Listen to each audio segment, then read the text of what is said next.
आप सब खुद ही जानते हैं। दिन बताओ।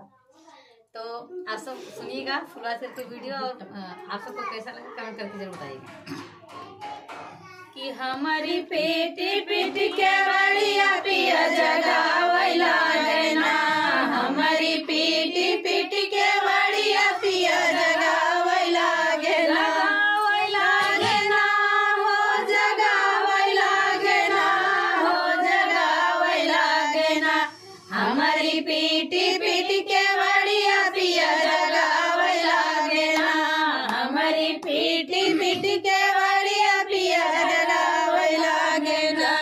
हम भइली हो 5 बरिस के, जब हम भइली हो 5 बरिस के, जैसे गोदी के ललनवा पिया खेलावैला गेना, जैसे गोदी के ललनवा पिया खेलावैला गेना, हमारी पीटी पीटी के बड़िया पिया जगावैला गेना, हमारी पीटी पीटी के बड़िया पिया जगावैला गेना।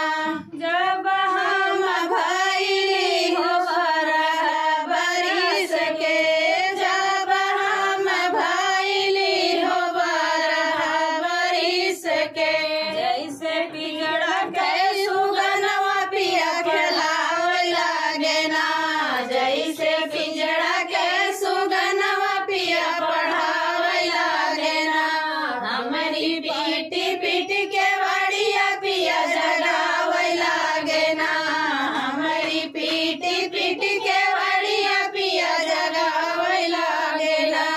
हम भइली हो 16 बरिस के, जब हम भइली हो 16 बरिस के, हमका दोनवा मिठाइया खियावैला गेना, लइके दोनवा मिठाइया खियावैला गेना, हमारी पीटी पीटी के बड़िया पिया जगावैला गेना, हमारी पीटी पीटी के